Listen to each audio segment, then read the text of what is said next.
నమస్తే Amigos, welcome to the channel my Safarnama. శత్రు దుర్భేద్యమైన కోట దేవగిరి కోట నుంచి స్వాగతం సుస్వాగతం. ఇది సాధారణమైన కోట కాదు. ఎన్నో రాజ్యాలు, ఎందరో రాజులు కాలగర్భంలో కలిసిపోయారు. కానీ ఈ కోట మాత్రం చరిత్రను మౌనంగా చూస్తూ సాక్షిగా ఉండిపోయింది.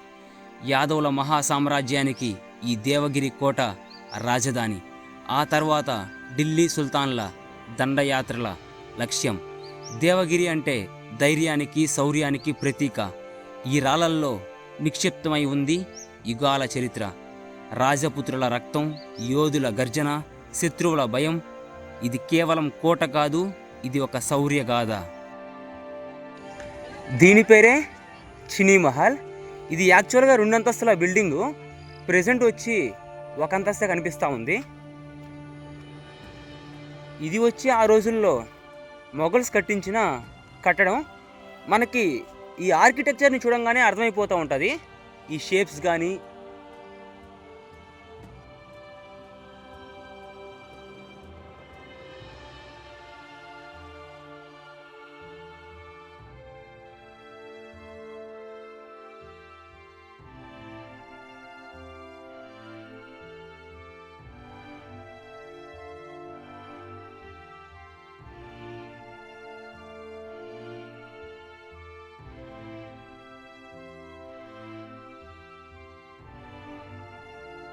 మనం ఈ అజంతా ఎల్లోరా గుహలకి అలానే దేవగిరి కోటకి చేరుకోవాలంటే ముందుగా మనం వచ్చి శ్రీ ఛత్రపతి సంభాజీనగర్ స్టేషన్ అయితే చేరుకోవాలి. ఆ తర్వాత మనం వచ్చి శ్రీ ఛత్రపతి సంభాజీనగర్ సెంట్రల్ బస్ స్టాండ్కి అయితే చేరుకోవాలి. అక్కడ నుంచి మనకి ఈ ఎల్లోరా గుహలకి అలానే ఈ దేవగిరి కోటకి బస్సెస్ అయితే అవైలబుల్లో ఉంటాయి. జస్ట్ 1 గంట మాత్రమే జర్నీ అమిగోస్, అంతే.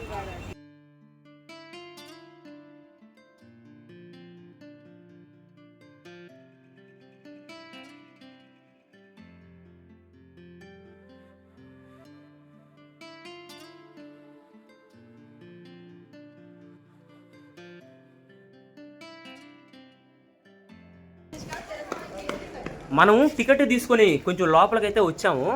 లోపలికి వచ్చి రాగానే అమిగోస్ మనకైతే చాలా రకాల ఫిరంగులు అయితే కనిపిస్తూ ఉన్నాయి. చాలా రకాల ఫిరంగులు అమిగోస్. ఇటుపక్క అటుపక్క ఇటుపక్క చూసుకున్న ఫిరంగులే.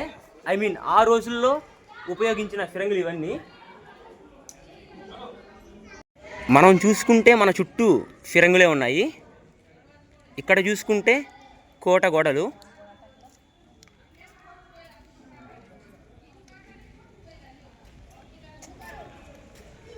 చాలా వరకు అన్ని చిన్న చిన్న ఫిరంగులే.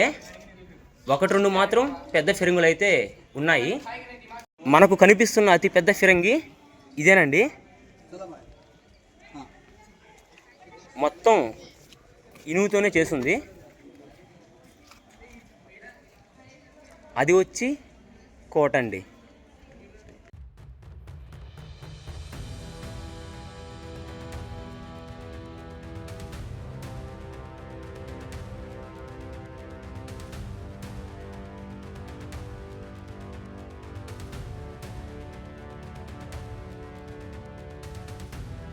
మెయిన్ దర్వాజాకి ఎంట్రన్స్లోనే మనకి వచ్చి 2 ఏనుగులు అయితే కనిపిస్తూ ఉన్నాయి. అలంకరించిన ఏనుగులు, అలానే చైన్స్తో కట్టేసిన ఏనుగులు. కోట గోడల్ని చూసుకుంటే నిజంగా మీకు చాలా చాలా బలంగా, చాలా చాలా పటిష్టంగా అయితే ఉన్నాయి. సేమ్ టు సేమ్ ఈ కోటను చూస్తూ ఉంటే నాకు వచ్చి గోల్కొండ కోట అయితే గుర్తుకొస్తూ ఉంది. ఇక్కడ వచ్చి ఆ రోజుల్లో ద్వారపాలకులు నిల్చుకొని ఉండేది. చాలా చాలా పురాతనమైన గోడలు అమిగోస్. కోట గోడలు కూడా చాలా చాలా పెద్ద గోడలు. చూస్తున్నారు కదా, అమేజింగ్ ఆర్కిటెక్చర్ అమిగోస్. చూస్తూ ఉంటే అక్కడ ఆర్కిటెక్చర్ని భలే ఉంది.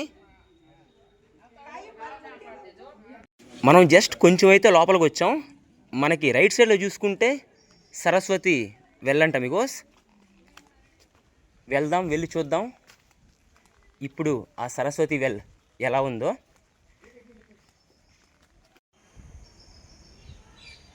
చూస్తున్నారు కదా, ఇదే అమిగోస్ ఆ సరస్వతి వెల్. ఇది ఆ రోజుల్లో కట్టించిన బావి. చూస్తున్నారు కదా ఎంత డెకరేషన్గా కట్టించారు. ప్రెజెంట్ నీళ్ళు కూడా ఉన్నాయి. మనం కోటకి వెళ్ళే మెయిన్ మార్గం ఈ బ్రిడ్జ్ నుంచే మొదలవుతుంది. ఈ బ్రిడ్జ్ వచ్చి ఈ రోజుటి బ్రిడ్జ్ కదా మీకోస్, సుమారు 900 ఏళ్ల నాటి బ్రిడ్జ్ ఇది. అలానే ఎదురుగా చూసుకుంటే ఒక పెద్ద గోడ మీకోస్, అది కూడా వాచ్ టవరే. పైన సైనికులు నిలబడుకొని మొత్తం గమనిస్తూ ఉండేవాళ్ళు.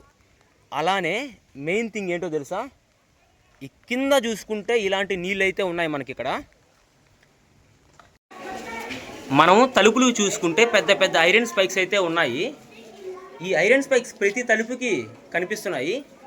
ఈ ఐరన్ స్పైక్స్ని ఎందుకు పెట్టారంటే అమిగోస్, ఆ రోజుల్లో ఎవరైనా యుద్ధాలకి దండయాత్రలకి వచ్చినప్పుడు ఏనుగులతో ఇంకా కొయ్యలతో తలుపుల్ని కుమ్మిచ్చేది. అవే ఐరన్ స్పైక్స్ ఉంటే ఏనుగులు కుమ్మలేవు, చెక్కలు కూడా పడవలేవు.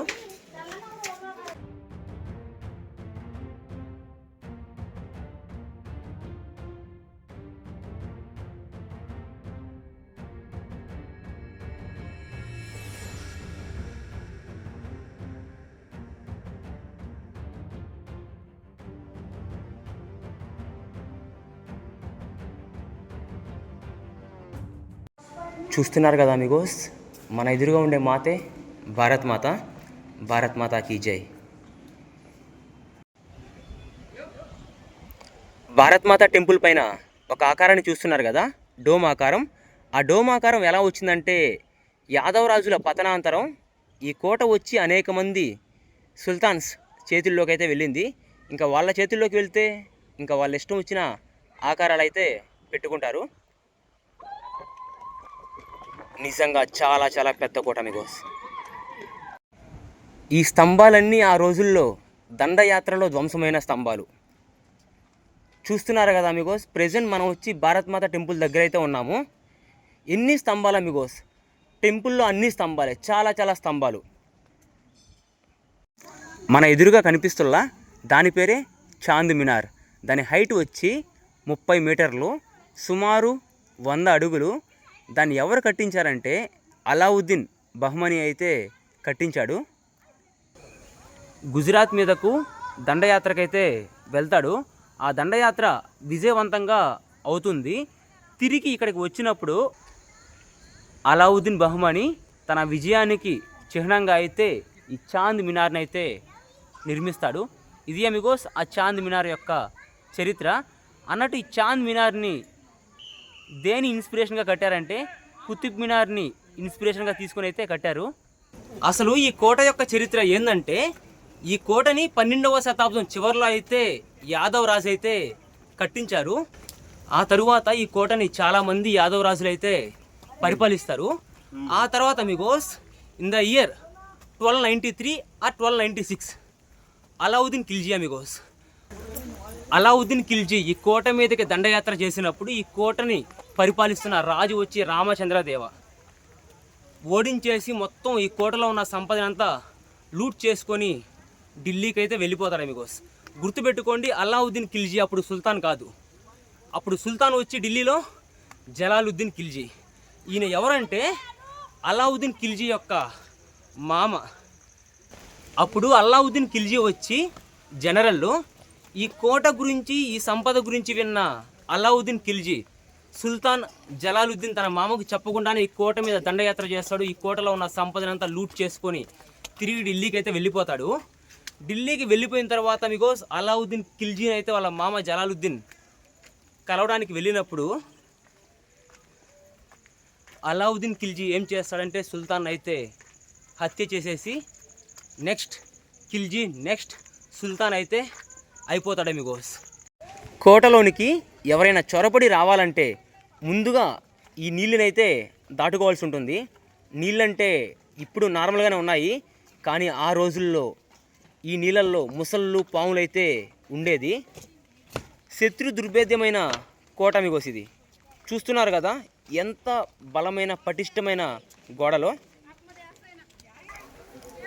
అలానే మనం చూసుకుంటే ఈ కోటలో 3 లేయర్స్ ఆఫ్ ప్రొటెక్షన్ వాల్స్ అయితే కనిపిస్తాయి.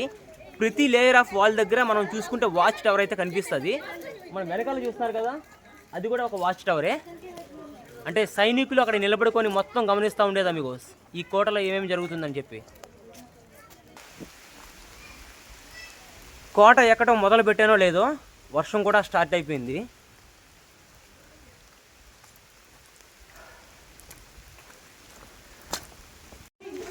అంధేరి మార్గ్, డార్క్ ప్యాసేజ్, చాలా చాలా ఎత్తైన గోడలు. ఇదే అమిగోస్ ఆ డార్క్ ప్యాసేజ్, ఆ చీకటి స్వరంగం ఇదే. మొత్తం చీకటి అమిగోస్, ఏమీ కనిపించట్లేదు. ఆ రోజుల్లో శత్రువులు వచ్చినప్పుడు ఈ మార్గంలో కన్ఫ్యూజ్ అయిపోయేది.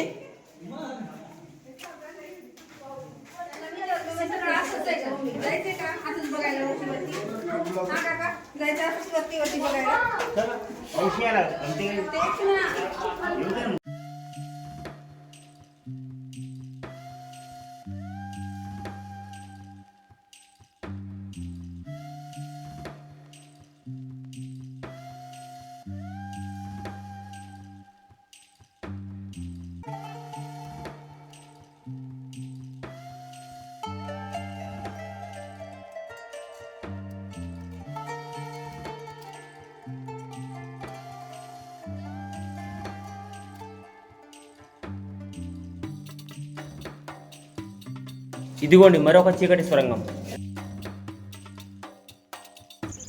ఈ కోట్ల రూపాయల సంపద, ఈ ధనం అలావుద్దీన్ ఖిల్జీని సుల్తాన్ అయితే చేసింది.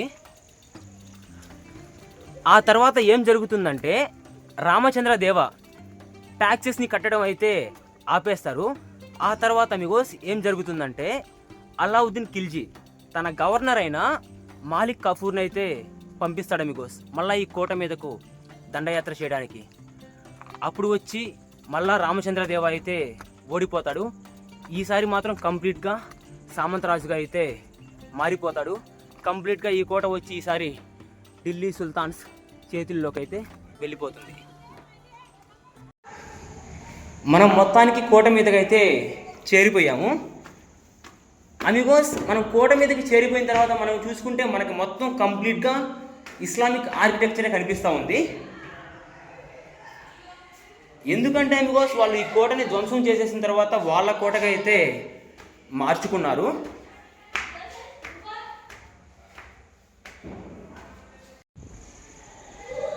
నిజంగా చాలా చాలా పెద్ద కోట అమిగోస్. చూడండి ఆ కోట గోడల్ని చూడండి. ఇంకా అది వచ్చి నగరం పైన కూడా మనం చూసుకుంటే చాలా చాలా సొరంగ మార్గాలు అయితే కనిపిస్తున్నాయి. మనం చూసుకుంటే ఇదేనండి కోట చివరి భాగం. ఇదే అమిగోస్ కోటలోని అతి పవర్ఫుల్ తోఫ్, అతి పవర్ఫుల్ ఫిరంగి. దీని పేరే దుర్గా తోఫ్. దీని రేంజ్ వచ్చి 2.5 kilometres to 4 kilometres range Amigos. ఒక్కసారిగా పేలిస్తే ఈ గుండుని సుమారు 4 కిలోమీటర్ల దూరం అయితే వెళ్తుంది. ఆ రోజుల్లో శత్రువులు అమిగోస్ ఈ తోఫ్ని చూసి చాలామంది అసలు ఈ కోటని జయించాలన్న ఆశనే చంపేసుకునేవాళ్ళు. ఎందుకంటే అంత పవర్ఫుల్ అమిగోస్ ఈ తోఫ్. ప్రాణం కంటే కోట ఎక్కువ, అందుకని చెప్పి ఆగిపోయారు చాలామంది. ఇక్కడ చూసుకున్న ధ్వంసమైన కట్టడం, ఎక్కడ చూసుకున్న ఇలాంటి చిన్న చిన్న ధ్వంసమైన కట్టడాలు చాలా చాలా ఉన్నాయి. ఒకప్పుడు ఇవన్నీ చాలా చాలా పెద్ద కట్టడాలు అమిగోస్. దండయాత్రల వలన కేవలం శిథిలాలు మాత్రమే మిగిలాయి. ఈ ప్రదేశం పేరు వచ్చి ఓపెన్ ఎయిర్ కెనాన్ గ్యాలరీ అంట. మొత్తం ఓపెన్ స్పేస్లోనే చాలా చాలా ఫిరంగులు అయితే పెట్టేస్తున్నారు. అన్ని చిన్న చిన్న ఫిరంగులు అమిగోస్, చాలా చాలా ఫిరంగులు అమిగోస్. అలానే మనం దుర్గా తోఫ్ నుంచి కొంచెం కిందకి వస్తే మనకు కనిపిస్తుంది కాలా పహాడ్ కెనాన్. కాలా పహాడ్ ఫిరంగి అమిగోస్, చాలా చాలా పవర్ఫుల్ ఫిరంగి. పేరు చూస్తారు కదా కాలా పహాడ్. ఈ ఫిరంగిల్ని చూసి అసలు చాలామంది ఈ కోట మీద ఆశలనే చంపుకున్నారు. అంతే అమిగోస్. ఆ తరువాత మాలిక్ కాఫూర్ మరణ వార్త విన్న హరప్పాల దేవుడు రామచంద్రదేవ కొడుకు అమిగోస్ దేవగిరి కోట మీద అలానే ఢిల్లీ సుల్తాన్ల మీద రెబలియన్ అయితే చేస్తాడు. ఆ రెబలియన్ తెలుసుకున్న అలావుద్దీన్ ఖిల్జీ కొడుకు భారీ సైన్యం వేసుకొని ఈ దేవగిరి కోటకైతే వస్తాడు అమిగోస్. కోటకి వచ్చి ఆ రెబలియన్ అయితే అణిచివేస్తాడు. ఆ తర్వాత వీరుడైన హరపాల దేవుడిని పట్టుకొని చిత్రహింసలు పెడతాడు అమిగోస్. చర్మం ఒలిపించి ఇదే కోట గుమ్మానికైతే బ్రతికుండంగానే వేలాడి తీస్తాడంట. చరిత్ర వింటే నిజంగా అమిగోస్ చాలా చాలా బాధేస్తుంది, రక్తం కూడా మరిగిపోతుంటుంది. ఆ రోజుల్లో మన రాజులు మన దేశం కోసం, మన రాజ్యం కోసం, మన ధర్మం కోసం ప్రాణాలనే వదిలేరు అమిగోస్. ఇది కేవలం ఒక కోట కాదు, చరిత్ర మరిచిన ఒక గొప్ప రాజధాని అమిగోస్. మీకు కనుక ఈ వీడియో నచ్చితే ఖచ్చితంగా లైక్ చేయండి, షేర్ చేయండి, కామెంట్ చేయండి. అండ్ మరిన్ని వీడియోస్ కోసం ఛానల్ని అయితే సబ్స్క్రైబ్ చేసుకోండి.